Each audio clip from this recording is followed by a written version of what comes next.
Miles Davis looked at George Coleman and Cannonball Adderley, standing on opposite sides of the stage, and said the words that would create the most legendary saxophone battle in jazz history. "Tonight, only one of you walks away as my lead sax player." What happened next in front of 2,000 screaming fans shocked the entire jazz world. It was October 23, 1964, and the Blue Note in Philadelphia was packed to capacity. The Miles Davis Quintet was in the middle of what many considered their most successful tour yet, but behind the scenes, tensions had been building for months between the band's two saxophone players.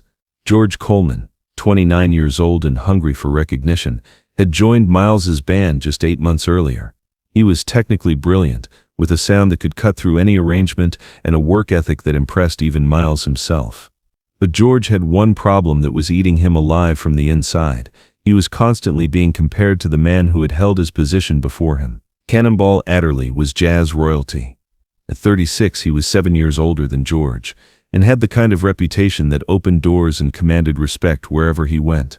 His tenure with Miles from 1957 to 1959 had produced some of the most celebrated recordings in jazz history, including his legendary contributions to Kinda Blue. When personal commitments had forced Cannonball to leave Miles's band to focus on his own group, it had been an amicable departure that left the door open for future collaborations. That door had been opened tonight, when Cannonball had joined the quintet on stage as a special guest for what was supposed to be a celebration of jazz brotherhood. Instead, it had become a powder keg waiting to explode. The trouble had started 3 hours earlier during the sound check. George had been running through his solo on So What, when Cannonball, who had arrived early to rehearse, made a casual comment that cut deeper than any criticism George had ever received. "You know, George," Cannonball had said with a smile, "you're playing my old parts almost note for note. That's flattering. But maybe try finding your own voice up there." The comment had been meant as gentle encouragement, the kind of advice that veteran musicians often gave to younger players. But George heard it as something else entirely, an accusation that he was nothing more than a cheap imitation of a better man. "I've got my own voice," George had shot back, his grip tightening on his tenor sax. "Maybe you should worry about keeping up with how the music's evolved since you left." The exchange had been brief, but Miles had watched it unfold with the calculating eye of a bandleader who understood his musicians better than they understood themselves. What he saw in that moment was George Coleman's deepest insecurity laid bare, and Cannonball Adderley's casual confidence inadvertently becoming a weapon. Miles had said nothing at the time, but by the time they took the stage that evening, he had made a decision that would change all their lives. The first set had gone smoothly enough. The quintet played their regular repertoire with Cannonball, sitting in on a few numbers, and the audience was eating it up. But George could feel the weight of every comparison, every moment when the crowd's applause seemed just a little more enthusiastic for Cannonball's solos than for his own. During the intermission, Miles had pulled both men aside into the cramped backstage area of the Blue Note. The club's owner had converted a storage closet into what he generously called a dressing room, and the three men were pressed close together among boxes of liquor and cleaning supplies. "We got a problem," Miles had said, his voice carrying that quiet authority that could make grown men stop talking mid-sentence. "What kind of problem?" Cannonball had asked, genuinely confused. Miles had looked at George, who was avoiding eye contact, then back at Cannonball. "The kind of problem where one of my saxophone players is playing angry and the other one doesn't even know why." George's head had snapped up. "I'm not playing angry." "The hell you're not," Miles had said. "You've been trying to prove something all night, and it's messing with the music. So here's what we're going to do." What Miles had proposed in that cramped storage room was unprecedented in the history of jazz performance. He wanted to turn the second set into a live saxophone battle, with George and Cannonball trading solos in direct competition while the rhythm section provided support. The winner, as determined by audience reaction, would earn something that couldn't be bought or negotiated, definitive proof of who was the better musician. "Miles, that's crazy," Cannonball had protested. "I'm not here to take George's spot. I've got my own band." "This isn't about spots," Miles had replied. "This is about settling something that needs settling. George here thinks he's living in your shadow. You think he's got nothing to worry about. Let's find out who's right." George had wanted to object, to say that he didn't need to prove anything to anyone. But the truth was that he did need to prove it, desperately. And Miles knew it. "What are the rules?" George had asked. Miles had smiled, recognizing the moment when a musician accepted a challenge that would define his career. No rules, just play. Best man wins. When they returned to the stage for the second set, Miles stepped up to the microphone with an announcement that made the packed crowd lean forward in anticipation. "Ladies and gentlemen, tonight you're going to witness something that's never happened before in jazz. We've got two of the finest saxophone players in the world on this stage with me, and they're going to show you what happens when talent meets determination. This is George Coleman versus Cannonball Adderley, live and unrehearsed. Let the best man win." The crowd erupted in excited chatter as George and Cannonball took their positions on opposite sides of the stage. George could feel his heart pounding as he adjusted his saxophone strap and checked his reed. Across the stage, Cannonball looked calm and confident, warming up with casual scales that sounded like music in themselves. Miles counted off a medium-tempo blues, and the battle began. Cannonball went first, launching into a solo that demonstrated exactly why he had become a legend. His tone was warm and full, his phrasing effortless, and his musical ideas flowed with the kind of logic that made complex improvisation sound like conversation. For 3 minutes, he painted a musical picture that had the audience swaying and nodding along, completely absorbed in the story he was telling through his alto saxophone. When Cannonball finished, the applause was thunderous. He stepped back with a slight bow, then gestured toward George with the kind of gracious confidence that only made George's task more difficult. George stepped forward, and for a moment, the weight of the moment threatened to overwhelm him. Here he was, about to play for his musical life in front of 2,000 people, following a performance by one of the acknowledged masters of the instrument. Every insecurity he'd ever felt about his abilities seemed to crash down on him at once. But then something clicked. Standing there with his saxophone raised, George realized that he'd been approaching this all wrong. For months, he'd been trying to measure himself against Cannonball Adderley's legacy, trying to fill shoes that were never meant to be filled by someone else. What he needed to do now wasn't play like Cannonball, or play better than Cannonball. He needed to play like George Coleman. The solo that poured out of George's tenor saxophone was unlike anything he'd ever played before. It was raw, hungry, and honest, in a way that his previous performances had never been. Where Cannonball had been smooth and conversational, George was urgent and passionate. Where Cannonball had painted pictures, George told stories that came from some deep place in his soul that he'd never accessed on stage before. As George played, something remarkable happened in the room. The audience, who had been impressed by Cannonball's technical mastery, found themselves emotionally connected to George's vulnerability. They could hear in his music the sound of a man fighting for his artistic life, and it moved them in ways that perfect technique never could.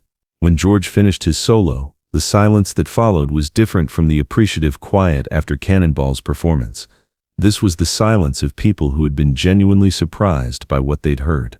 Then the applause began, and it built like a wave, growing louder and more sustained than anything the Blue Note had heard that evening. But the battle wasn't over. For the next 45 minutes, George Coleman and Cannonball Adderley traded solos with an intensity that had everyone in the room on the edge of their seats. What had started as a competition gradually transformed into something else, a musical conversation between two artists who were pushing each other to heights neither could have reached alone. Cannonball, initially surprised by the depth and power of George's playing, found himself inspired to dig deeper into his own musical resources. The comfortable confidence he'd brought to the stage was replaced by the kind of focused intensity he hadn't felt since his early days with Miles. George, meanwhile, was discovering aspects of his own musical personality that he'd never known existed. The pressure of the competition had stripped away all the artifice and imitation, leaving only his authentic voice. By the time Miles finally called an end to the battle, both men were exhausted, exhilarated, and covered in sweat. The audience was on its feet, cheering not just for the individual performances, but for what they had witnessed, two master musicians pushing each other to transcendence. Miles stepped to the microphone, and the room gradually quieted down. "Well," he said, his voice carrying a hint of amusement, "I think we can all agree that we just heard something special tonight." The crowd roared its agreement. "Now, I promised you that only one of these men would walk away as my lead saxophone player," Miles continued.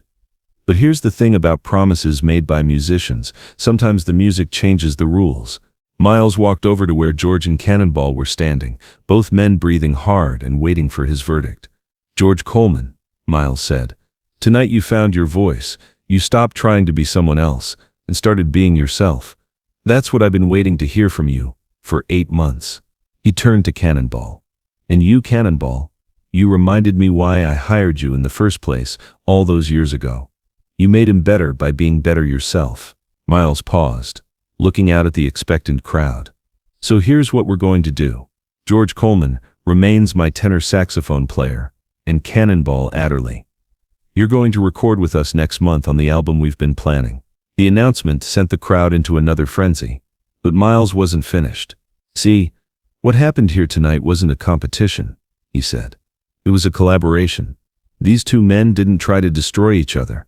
They pushed each other to places neither one could go alone. That's what jazz is supposed to be about." Later, in the tiny dressing room, after the crowd had finally dispersed, George and Cannonball sat side by side, both men still processing what had just occurred. "I owe you an apology," George said quietly. "What I said during sound check about you keeping up, that was my insecurity talking."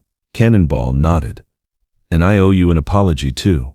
What I said about finding your own voice, I wasn't trying to put you down, but I can see how it sounded that way. The thing is," George continued, "you were right. I was trying to play your parts, trying to be the next Cannonball Adderley instead of the first George Coleman. Tonight, for the first time, I felt like I was playing my own music." Miles, who had been packing up his trumpet, looked over at the two men. "You want to know something? That wasn't about settling who was better. That was about showing George what he was capable of when he stopped getting in his own way." The recording session that followed the following month produced what many critics consider one of the finest jazz albums of the 1960s. The interplay between George Coleman and Cannonball Adderley, captured in studio, retained all the intensity and mutual inspiration of their legendary Blue Note battle. More importantly, the relationship that developed between the two saxophone players became a model for how veteran and younger musicians could support each other rather than compete destructively.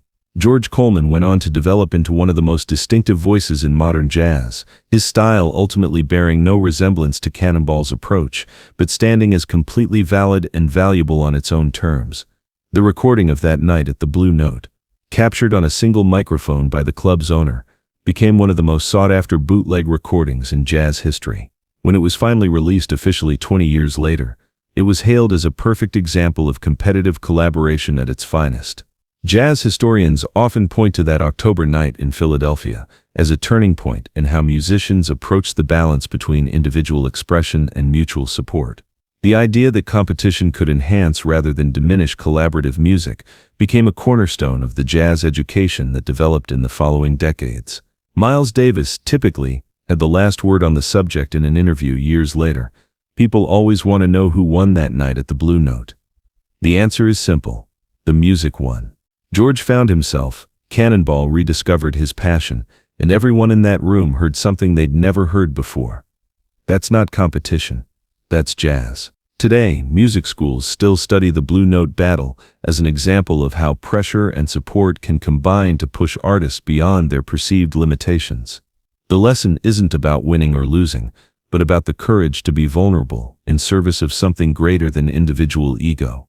If this incredible story of musical brotherhood and artistic breakthrough moved you, make sure to subscribe and hit that notification bell. Share this video with someone who needs to hear about the power of healthy competition and mutual inspiration. Have you ever been in a situation where competition brought out your best? Let us know in the comments, and don't forget to check out more amazing stories about the legends who shaped jazz history.